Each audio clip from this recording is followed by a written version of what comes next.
Coming up on today's episode. There's a few big shifts that need to change, and I'd love to see a more professionalisation in the industry, if you know what I mean. Real investment in training and support. Yep. The job is complex. You know, it's emotional and legally loaded, honestly. And we need to start treating it with the seriousness it deserves. Technology used to enhance the service, not to replace it. Yep. There's amazing software out there, but it should make communication better, not automate care out of the process. More education for the landlords and the renters. There's still a huge knowledge gap around rights, responsibilities and best practice. And so if we can close that gap for everyone, there'll be few horror stories out there. Dodgy advice and bad decisions can cost you big in real estate. We're here to make sure that doesn't happen. Welcome to the No BS Real Estate Podcast. I'm your host, Jo Agresta, and it's time to take control of your property journey together. Welcome back, everyone, to the No BS Real Estate Podcast, your listening how-to guide to the Aussie finance and real estate market. I'm your host, Jo Agresta. Now, today's episode is one I'm personally excited about because we're shining a spotlight on the side of real estate that doesn't always get the love it deserves, property management. And we're joined by the incredible Carmela Dimasi, an independent property manager with decades of experience and a seriously refreshing approach. So if you're an investor, landlord, or even a tenant who's ever wondered why good property managers are so hard to come by, then this episode's for you. We'll explore what makes a property manager truly great, what most landlords are getting wrong, and bust some common myths along the way. And Carmela brings honesty, humour, and a wealth of knowledge to the conversation. So let's dive in. Welcome to the show, Carmela. Thanks for having me, Jo. Oh, of course. I was so excited when I had my pre-podcast interview with you because you had such a nice energy about you, and I think we connected over being Italian. And nonnas, yeah. And nonnas, yeah. It brings us together. One. I know. Congratulations. It's so exciting. Like, what a milestone. Huge. Can't wait. The honour. Are you going to be called, have you decided, is it nonna or is it? Definitely nonna. Yeah. And like I said, you know, after all that bonding, what really came strong is what you've built with your business. You know, the Neighbourhood Property Collective. I love it. I've always said on previous podcast episodes, where is the property manager that's going to start an independent property management agency outside of lumping it in with the sales department at a real estate office? Yeah. And then when I met you, I was like, this is it. This is the person and this is who we're going to talk to, because I believe that property management is in its own right a full-time operation that deserves to have its own office rather than being lumped in with the sales group. I can't stand that. So let's go back to, you know, the very beginning. Let's start at the top. Tell us how you got into property management and what led you to start your own, you know, independent business. Well, actually, property management was something I stumbled into back 25, 30 years ago. It wasn't as mentalised as what it is now. And it really was the add-on to the sales department. But yeah, since I started 25 years ago, it's something that began as getting thrown in the deep end and evolving now to running my own agency. I've worked across every part of the industry, from trust accounting to leasing to maintenance management to everything. So along the way, I realised that while many agencies treat property management as an add-on or an afterthought to sales, for me, it was always the heartbeat. Well, it's true because everyone talks about acquiring an asset. Yeah. But we don't talk enough about, well, what do you do once you get it? Correct, yeah. Look, and eventually I hit a point where I felt the traditional agency model wasn't serving me very well. So I decided to build something different, something more boutique, more personal and more accountable. And that's how the Neighbourhood Property Collective came into life, out of a desire to do property management properly. I love that. What a great mission. And I'm so glad someone did it, is what I'll say to that. Because I guess, was there a moment where, you know, you realised that the industry was broken or missing something and you thought, I can do this better? Like, was there a specific event? Oh, absolutely. Look, there were many moments, but one that really stuck with me was watching how disconnected owners felt about their own investments. They weren't being properly informed. They were constantly chasing updates or feeling like just a number in a large portfolio. And on the flip side, renters felt like a nuisance, if you know what I mean, instead of a valued part of the tenancy equation. I realised there was a massive opportunity to rehumanise property management, to bring more transparency, empathy and actual care into it. And that's when I thought this can be done better, not bigger, just better. Yeah. I think that's so fundamental what you said there. It's just, like you said, it wasn't one event, it's many. Yeah. And tenants were made to feel, I think in some instances, like you can live here but don't walk on the floor. Things. It's true. And it's awful, right? Because like you said, they have their own representation in the space. Like they are without tenants, like we don't have landlords, we don't have, investment. So they're a necessary. Without a renter, you've got nothing. You've got an empty property. Yeah, it's so true. And I think, leading into the next part, like that's such a nice way to kind of think about. I love that you've got equal, weight on tenants. Absolutely. Not just all about the landlord or the investor. It goes both ways. 100%. And I guess what values guide the way you operate today? Like what makes working with you, I guess, different from that typical agency experience? Okay, our core values that guide us are trust, transparency and personal service. We're not trying to be the biggest. We're boutique. So we're boutique for a reason. Yeah. Our clients get to know us, not just a portal or a generic email address with, PM1 at da-da-da-da-da. We make it a common point to be accessible, proactive and human in our communication. Another big one for us is accountability. Yeah. We manage every property as if it was our own, and that means regular check-ins, not just ticking the boxes, detailed inspection reports and honest feedback. Yeah. Because we're independent, we can adapt. We're not bogged down by bureaucracy. If there's a better way to serve a client or solve a problem, we make it happen. In our end, the goal is simple: for everyone, owner, renter or tradesperson, to genuinely feel like they are part of a neighbourhood, so hence the name. Oh, well, I was going to say, one of my other questions was going to be about the name. And yeah, you've just asked and answered. I love it because the neighbourhood, it's like representing everyone, isn't it? Yeah. All the collect, and then actually, community. Community We're collective. trying to build like our little community of people, renters, tradies. People do know each other. Yeah, and it all works together, right? Because I guess property management as a whole, like we've been saying, is often discounted or like put into, I think you've called it the sad cousin in our pre-podcast interview. And I was like, yeah, that's so true, but it's not, because you have an asset that's worth a lot. You need it managed correctly. And the amount of horror stories I hear from different, landlords of poorly managed properties or like, not being looked after. This is the stuff that, I'm like, oh, we need regulation around this, or we need better management. Better management, really. Exactly. People who will care, who, try and get onto things when you see them, read the routine inspections, not just generic comments, things like that. Yeah. Yeah, 100%. And it brings me into this next segment, which I think fits in quite nicely, because I love to do a bit of myth busting on this show. So this is a fan favourite, and we call it myth busting with Reddit with Redditors. So what I've done is, today's theme is property management confusion, especially from the investor's side. So here's one that we recently found, and I wanted your take on it. So I'll ask you some follow-up, but I'll read the story out. So this is from a real Redditor, and they've written here: I've owned my investment property for 5 years and I still have no idea what my property manager actually does.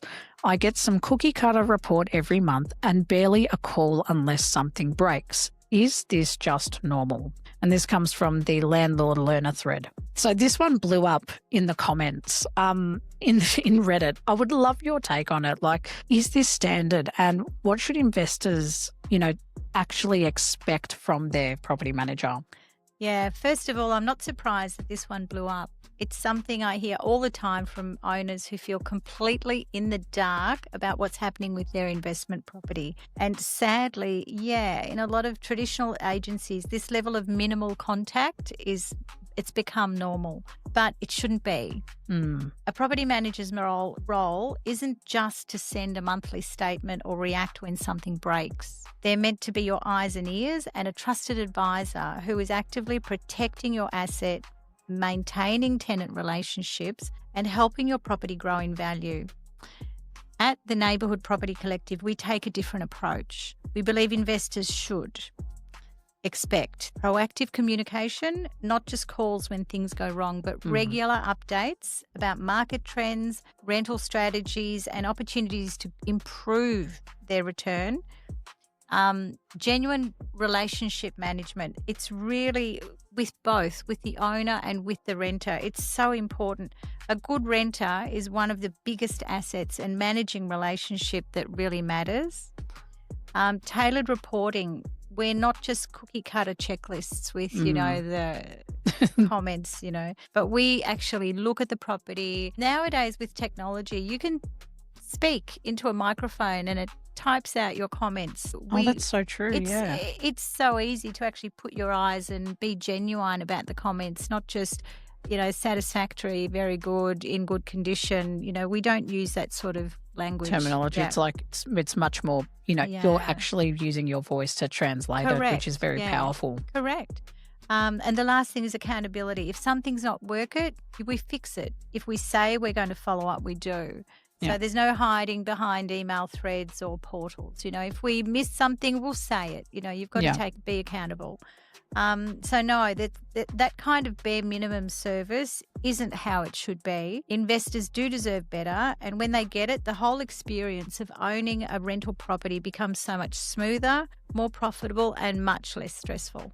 100%. Like, I think, this is one, like you said, you've heard this kind of story so many times, and I think, unfortunately, this is not knocking, the great property managers at bigger, at standard agencies. No, there are some great ones, but what does happen is it's not the focus of the office. Exactly. And there are a lot of conscientious, good property managers out there, but, there, again, are a lot of agencies that just do treat it as a bolt-on. Yeah. Correct. And then they're only keeping it there because they think the rent It's just a genuine money, recurring income, that sort of thing.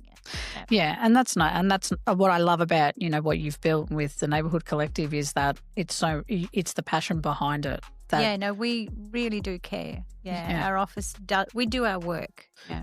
And it comes out so clearly, especially in your socials, which I love, because the way you talk about property management and how much time you spend, promoting the message and educating people, and you shared this story when we were chatting, of this someone referred you a landlord, and you're like, we don't service that area, but you stretched and you made it work. Oh yeah, you can't. This is the thing about investors, you can't tell them where to buy. Yeah. And if they really want you to manage their properties, if it's a referral, it's very hard to say no. Of course. So I think we make the effort to go that extra distance if we have to. Yeah. No, and you do a great job of that. We've got great processes in place, so it's not as if we won't. It's not something that we don't do because we can't do it. We'll do it if we can and because we want to. Yeah. Yeah. And it makes complete sense. Yeah. And I think, is there, you mentioned the difference between ticking compliance boxes and actually protecting the asset. Can you talk about, is there a difference between those two things? Absolutely. And this is such an important distinction. Ticking compliance boxes means doing the bare minimum to meet legal obligations, and things like smoke alarm checks, rental increases within notice periods, lodging bonds, all of which are essential, of course, but they're the starting line, not the finish line. Yeah. Protecting the asset means thinking long term. Are we attracting quality renters? Are we catching minor issues before they become major repairs? Are we maintaining the property's value, or better yet, improving it over time? That's where true management comes in, and it requires a bit of foresight, consistency and care. At the Neighbourhood, we treat every property like it's part of a bigger story. We're not just filling vacancies, we're managing investments that shift in mindset and make a world of difference. Yeah. No, I think that's a fundamental thing that I picked up on, when we were talking. Compliance is a huge issue nowadays. Yeah. It needs to be done. There are fines, all sorts of things that happen if we don't. And going back to your point, you mentioned that due diligence that you talked about, like just ticking a box exercise versus actually getting, like, I love what you said about flagging problems before they become major issues. And correct. Like that, that's a huge benefit to having someone who's actually doing the right part of their job. Yeah, correct. So I guess where's, in your opinion, like we've talked a lot about the industry itself and different, property managers maybe not doing the standard stuff, they are doing the cookie cutter route.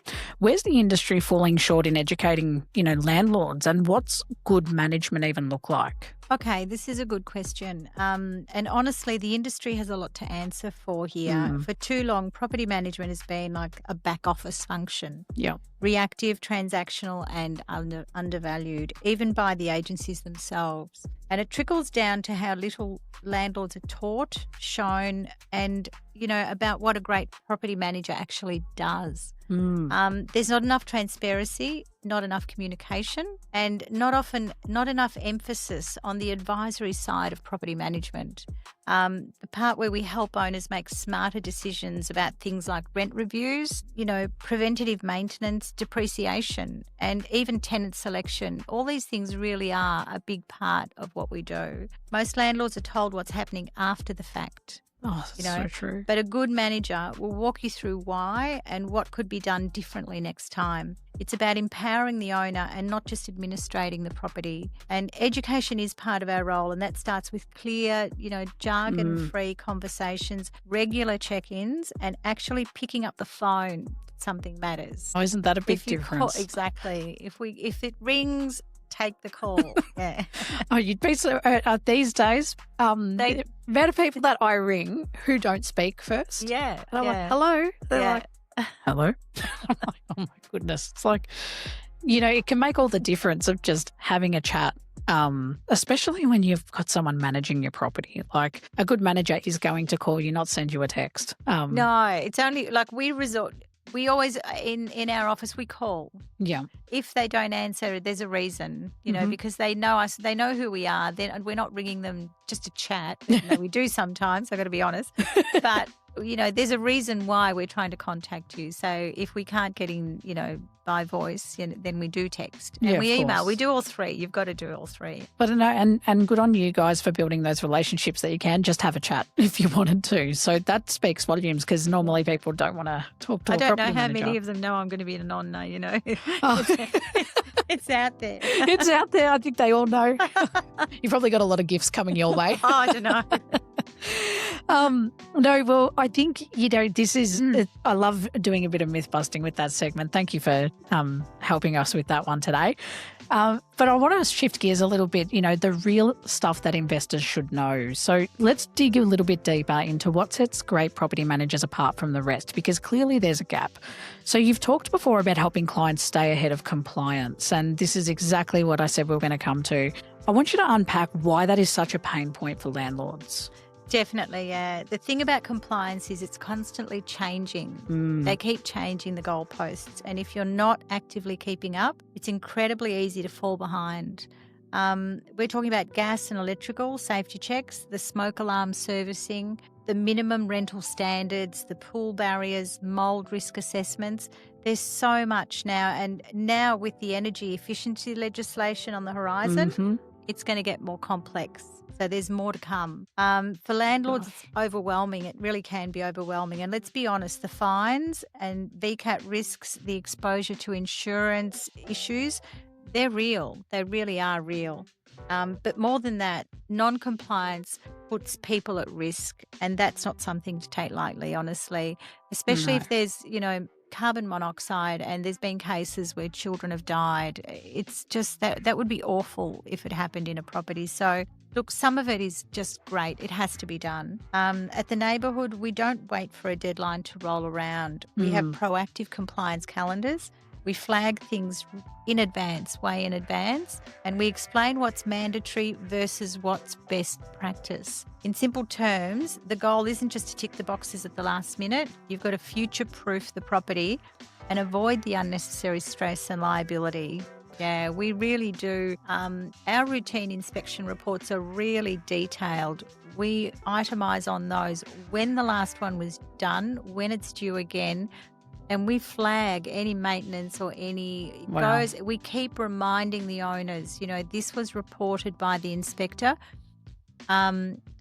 It needs to be acted on. We follow up with a call. We make sure, because compliance is a huge, huge issue. Well, like you said, they keep changing the goalposts. Yep. And what happened, like just the list you went through there, I'm sure that's not even half of it, but No. all those regulations that change and minimum rental standards, that's such a concern, because I think a lot of landlords would have no idea if their house actually meets minimum rental standards. And if something goes wrong, that's a costly trip to VCAT, that's a costly, insurance claim. Yeah, and that's what puts people at risk. Yeah. You know what I mean? If it can be just stopped, not to, if you can be flagged so that it's there and we know that it has to be done, just do it. It's the law now. You can't pretend that, it was done when it wasn't done. You need the certificates. You need to show that it's, meets the minimum standards nowadays. Yeah. Which is a good thing, but look, I think it's a good thing. It's just that they do keep changing the goalposts, and some of the things that they have, look, some of it I think, gee, who came up with 650 instead of 600, from the range hood to the range? What's the difference there? They're having to change cupboards and because it has to be 650. Those sorts of things. I think, well, what did they measure? How it's like, what happened? What happened? The flames from a gas stove couldn't have been that high. I don't know, but there must be a reason behind it. You've got to wonder sometimes about things like that. Look, most of it is necessary. I think it's important that it's just adhered to. Mm-hmm. It's there. It has to be done. And that's the importance of having someone like, you guys and yourself in their corner, because you're ahead of it. Like even having a compliance calendar is very... We are up to date, yeah. I was like, I doubt any other property manager out there has a compliance calendar. Nowadays, the compliance companies plug into the back of your system and they run it for you. Oh, there you go. They run it for you. There's big companies out there, Detector Inspector, Smoke Alarms Australia. That's what they do. They plug into the back of your program and they alert you. Yeah. That's actually really good to know. Yeah. So, excellent. All the more reason why you get someone like Carmela in your corner. So, I guess and then what level of communication do you believe separates a great property manager from a good enough one? Okay, this is a good differentiator. A good enough property manager responds to issues. They're reactive, not proactive. A good one preempts them and makes sure that when we do the routines and we see something, it's the difference between, sending them the report and forgetting about it. That's so true. When you walk through, we do the 360 virtual tour reports, and you can literally walk through your property. It's a very good system. That's unreal. And if there's anything else on top of that, we flag it. It's close-up photos, and then you're given a call after you receive it. You're given a call and say, hey, did you notice, because sometimes owners are busy, they don't look at everything in detail. So great communication is timely. We don't wait for them to chase us. We make sure we're proactive. We're personalised. You're not getting a copy and paste answer, They're all being routed through 5 different admin staff. We're strategic. We share the insights. We're, hey, this is what the market's doing. This is how your property's tracking. We do CMAs once a year for them. We literally do keep them informed about their property as much as we can. At the end of the day, we recommend, anything that needs to be, we flag it. If we go outside and see the eaves are rotting or the guttering, all of that, the trees are growing onto the roof, that has to be, flagged, because at the end of the day, it'll block. So you need to be on top of these things. I know it's little. They're little things, but they can be bigger things in the end, yeah. So when the clients feel informed and supported, it's what builds trust, and that's what keeps our portfolio healthy, and that's a standard we hold ourselves to every day. I love that, because, you said it right. The little things, while they're little at the moment, they're the ones that end up sometimes the worst thing in the house, and it ends up being the most costly activity. Like, I think a lot of people I talk about this a lot for home ownership, not just property management for landlords, homeowners who buy their home who don't know how to manage the property. So it's like, when do you check gutters? If you didn't have, I don't know, an Italian grandfather like I did who made me do the gutter cleaning. Oh God, he made you. I was the only child, child, for a long time in my family before the boys came along. So I was the honorary boy. So I was 10 years old and he's like, "Oh, you can get on the roof. I'm too big." And he goes, "I'll help you clean the gutter." And then my grandma, my nonna would hit the roof. It's like, "She's a girl." It's like, "She's a girl. Let her be a girl." He's like, "Yeah, no." But it's these things that, fundamentals that you don't get necessarily taught about when you're in the buying journey. And if you're not investing and you don't get a good property manager, you kind of just fly blind. As you said, good enough property managers are reactive. And Correct. It's the same thing, I think, with a lot of homeowners. We're reactive. It's like, "Oh, the toilet's broken." It's like, well, was there a sign before that happened that we should have been ahead of? Well, yeah, with toilet blocking is a bit different. Yeah, that's probably the worst example I gave. But, like you said, the tree clippings and these things going into gutters. General property maintenance is important. Yeah, 100%. And I guess, with your process, when you're onboarding a new landlord, what are the most common misunderstandings that they come with? Oh, there's a few. And, most have never been shown what great property management looks like. So their expectations are based on what they've had before. Or worse, what they haven't had.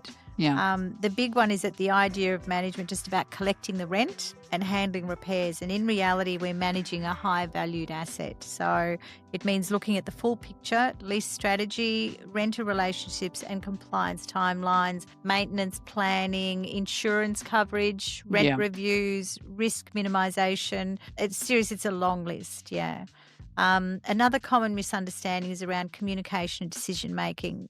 Some of them think they'll be involved in every minor detail, while others think they can set and forget. So the truth is, it's a partnership. We keep them in the loop on what matters and make smart decisions. Flexible arrangement. It's not just we do what we like with your property. We have to run it by you first. And the rental price. Yeah, that's many come in thinking they should always chase the top dollar. But we talk to them about long-term return versus short-term rent. A well-qualified renter who pays their rent on time, looks after the property, maintains it and stays long-term is far more valuable than pushing the rent up $10 a week, and pushing them out the door. So we spend time resetting expectations because it needs to be honest, transparent, and they need to know that it's better to have a renter who's there for a long time rather than changing them over all the time, and, you're faced with advertising costs, leasing costs, all sorts of things, but it's part of it's a big part of our role, and it sets the tone just for good working relationships. I think that's so true, like that misunderstanding, the representation side of things, especially the good tenant, like having those tenants that constantly change hands or putting up rents. Like that's a basic one. We do rent reviews, to market nowadays with the legislations and everything, all the rules in place. You can't just pluck a figure. The rents have stabilised now. You can't pluck a figure out of, if the landlord says, "Hey, put it up $50 a week," you've got to explain why and the process we have to follow to actually serve a valid rent increase notice. Yeah, right. Yeah, you can't just say, because, the government's put up land tax, I'm going to increase it another $100 a week. You just can't do that. I think it's got to be fair and reasonable. I think that's really good to know. And I think, like you said, this comes back to the good enough manager versus the great managers is, this difference of, we're not just going to follow the fact that you said put up the rent by $50 and we'll just put it up and go from there. And I think, unfortunately, because a lot of, the nation is going to a very... Costs have increased so much. It's increased. It's amazing. And it keeps going up. Oh, and taxes on property and interest rates. And tax is a big one. But, it's really hurting the owners out there because it keeps going up every year. And as much as it hurts tenants to see their rent rising, it's hurting the landlords just as much. Everyone's impacted, and unfortunately, that no one's getting away unscathed. Correct. So no, great answer to that. And, I want to talk about, some flexibility without compromise, because you're known for providing incredibly personalised service, as we've been getting to know through this episode today. And you've built a word of mouth business, which is powerful. How has word of mouth, has that always been your biggest growth driver? It really has, yeah. From day one, word of mouth has been the engine behind our growth. We've never relied on heavily, flashy advertising or big marketing budgets. We've focused on delivering exceptional service and letting that speak for itself. In fact, many of our landlords have come to us after chatting with a friend, a neighbour, someone else I manage, a relative, and it just the web keeps growing. And it's really nice when I hear them say that, you've got to speak to Carmela and the team at the Neighbourhood, and that means so much to us because of that kind of trust. It can't be bought. And it's been earned over time and consistency. And I think when you're a boutique agency, relationships are our brand. So every interaction matters. Look, I'll tell you a funny story. I was in a shopping centre looking at changing my dining chairs. All right. And I started sitting on all the chairs in this furniture shop. And this lady saw me doing it. And she was a bit larger than me. Yeah. And she said, "Oh, you should have someone like me sitting in the chair." And I said, "Oh, do you mind?" So we started chatting and we walking around trying all these chairs. It was like Goldilocks. That's so good on her for helping Seriously, out. it was funny when in hindsight. But we were chatting for a good, 20 minutes, just about things in general. And then her husband joined us and he was talking to, he was there. And he said to me, "What do you do?" And I said, "I'm in real estate." Yeah. And he said, "Oh, where's your office?" And I said, "Oh, it's in South Yarra." Yeah. And he said, "Oh, we've got an investment property in South Yarra." I said, "Oh, really?" He said, "But yeah, the agent that's managing it, we don't know. They keep changing. We don't know who it is." And I said, "Well, I'm in South Yarra, And he said, "Let's talk." Would you believe we exchanged our contact details and now I'm managing their property? Oh, so my really, God. every interaction counts. It's so funny. I love that because what a natural, organic way to... From talking and trying chairs. Trying chairs. I don't think I've ever, out of all the lead generation I've done, I've never picked up someone trying out chairs for me. Did you buy the chairs? No, I haven't yet because I couldn't make up my mind in the end. We wasted so much time in the end. Oh, damn. Same chairs. That's all right. It wasn't about the chairs that day. You were there for a different reason. Right.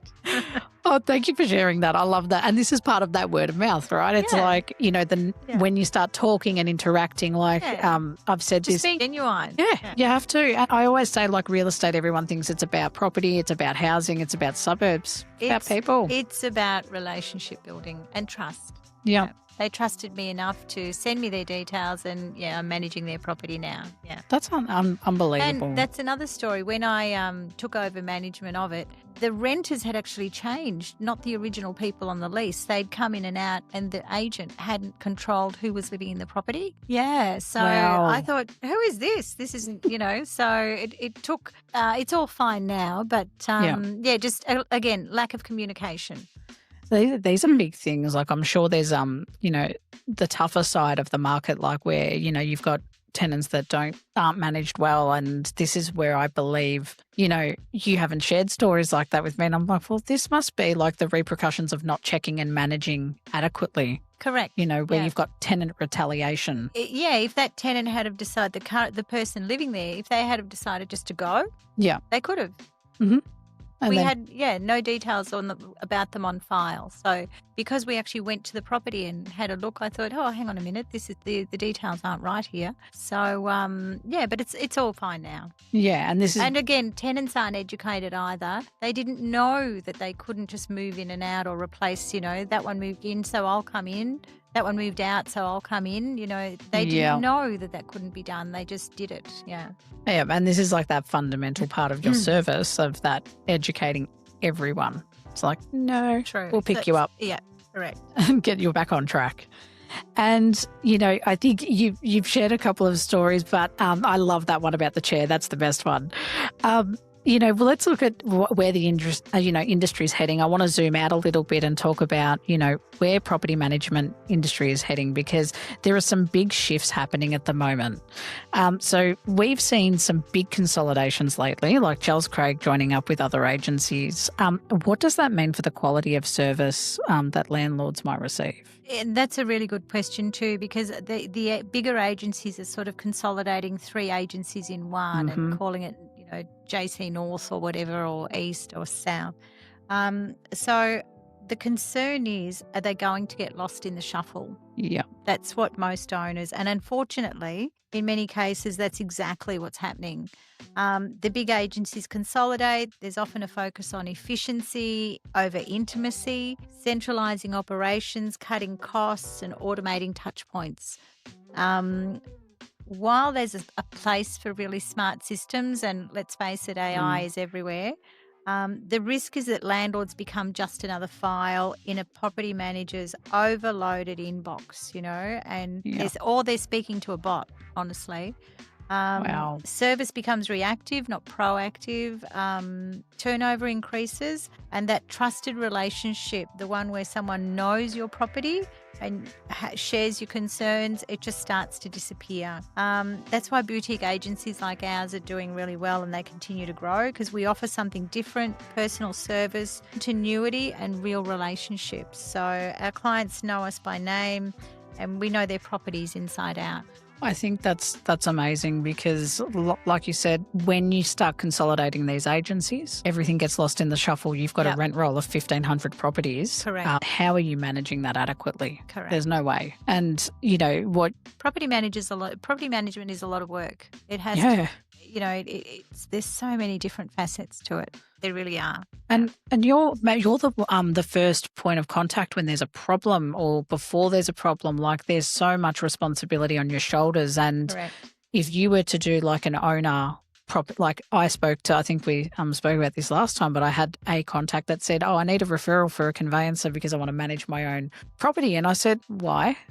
Do you want to do that? It's like, I'm sick of property managers. I said, and then that's when I said to you, I'm like, I have to send through his details. I shared his information, your information with him, and I said, please call him, but I'm going to share them with you so you can get in touch. Yeah, because absolutely. I'd love to. Because someone like that, I feel like, is about to enter a world of pain. Sometimes they think, if they manage themselves, they're saving on commission or whatever, but it's very easy for things to go wrong. When they spiral out of control, very hard. I always come back to that, especially with real estate roles in particular, whether it's, buyers advocacy, vendors advocacy, property management, you do this full time. This is a full-time job. And for someone to come in and think that they can do that as a part-time casual job. Yeah, they think they've just got to collect the rent. That's right. That's it. So they're trying to... And make sure the heater's on. Yeah, exactly. Or the cooler's on. And it's like, oh, no. So this is why, someone who lives and breathes it for many years, like, you've got so much experience in this industry, like, it's something that you can't even fathom. You do it every day, all day. You're not managing one property at a time. It's multiple, and you've got a system. Multitask, that's for sure. Our business is a lot of multitasking. You might have 10 different matters going on at any one time. And that's the thing. To make quick decisions and have a bit of initiative. Amazing. I think one question I wanted to ask, and I referred to this earlier, is why do you think property management is often seen as the poor cousin of real estate sales? Well, it's all about, two things really. It's where the big dollars are seen to come from, isn't it? Sales is exciting and it's fast paced and high reward and easy to glamorise. But property management, that's the long game. Yeah. It's steady, detailed and relational. There's less instant gratification and far more impact over time. It's just the way it is. So unfortunately, a lot of agencies have treated PM as a bolt-on to their sales department. They're under-resourced, they're undervalued, and often staffed by people who are overworked and undertrained, to be honest. Good property management, though, is what keeps investors in the market. And it builds trust, retains the tenants, it protects long assets over after the sale is done. So at the Neighbourhood, look, we've flipped the model. We lead with property management. It's not our side hustle. It's our passion and our strength. I love that. And what a great answer. And, we're coming up to our last question. I've thoroughly enjoyed this conversation with you, Carmela. Like, it's such a refreshing perspective what you're doing with the Neighbourhood Collective. Thank you. I love it. Thank you. Of course. Let's future head. Like, what changes would you love to see in the industry in the next few years? Yeah, there's a few big shifts that need to change, and I'd love to see a more professionalisation in the industry, if you know what I mean. Real investment in training and support. Yep. The job is complex, it's emotional and legally loaded, honestly, and we need to start treating it with the seriousness it deserves. And there's a lot to do. Technology used to enhance the service, not to replace it. Yep. There's amazing software out there, but it should make communication better, not automate care out of the process, Yeah. More education for the landlords and the renters. There's still a huge knowledge gap around rights, responsibilities, and best practice. And so if we can close that gap for everyone, there'll be few horror stories out there. Property management's changing. VCAT, if they could somehow streamline that process, when a renter falls behind, doesn't pay, whatever, it can take months to get them out of a property. And that's purely because VCAT is so slow. They've got so many cases banked up from when they shut down during COVID. Oh my God. That was years ago, but still, now they've started up a new hub for mediation. It's a way of trying to get ahead of everything. But when they're adjourning cases over and over, it doesn't help anyone. No. That's beyond our control, of course. That's the government. So we'll see where that goes. But yeah, the bottom line, property management is changing. And it's a good thing, but we have to be intentional about the direction that we take it. Absolutely. No, I've loved this conversation. Carmela, thank you so much for coming on the show today. Thank you for having me. Of course. Like, I really value, honesty and insights, especially in this industry. Like, we have a lot of sales, buyers advocates, mortgage brokers, vendors advocates on the show. And where I've always really wanted someone was property management, someone who actually does this as a full-time isolated role. Deals with it every day. Exactly. And you've delivered such a nice episode for our listeners today. So for those of course, for those tuning in who want to get in touch with Carmela, what's the best way that they can reach out to you? Okay. Look, at the Neighbourhood, I'll finish off my little spiel. Yeah, of course. At the Neighbourhood Property Collective, we believe your investment property should be managed with the same care, integrity and heart you'd give it yourself. So we're not here to tick the boxes. We're here to build trust, protect value and protect your value. So if that sounds like what you're after, go to our website. It's nhd.com. Yeah. Fantastic, because what we'll do for our listeners today is all the information, links to Carmela's website and all of the social media channels that she's available on will be in the show notes, so you can head to one of those links. And as I always say, it's free to have a conversation. Picking up the phone and having a chat will not cost you $1. We just need many more Carmelas in the world and we'll be right. Thank you. For our listeners, remember this episode is about cutting through all the noise and getting to the real stuff. So if your property manager isn't adding value, then it might be time to reconsider who is in your corner. And I'll leave you with that thought for today. Carmela, thank you so much for being here. Thank you for having me, Jo. Thank you. Of course. Thank you, everyone, for tuning into the No BS Real Estate podcast. You can tune in on Spotify or wherever you get your podcasts. Make sure you like, share and subscribe and share this with a mate who's lost on the property journey. We'll catch you next time. That's a wrap for this episode of the No BS Real Estate podcast, powered by Abodey AI. If you found this conversation helpful, don't forget to subscribe, leave a review, and share this episode with someone who might need it. If you're looking for more guidance on your home buying journey, you can visit www.abodey.com.au for expert advice, property insights, and the tools you need to find the right home with confidence. If you're already on your journey, you can also download our app. Just search Abodey AI on the App Store or Google Play. Have any questions or want to connect, you can follow us on Instagram at abodey.com.au or send us a message. We'd love to hear from you. Thanks for tuning in and we'll catch you in the next episode.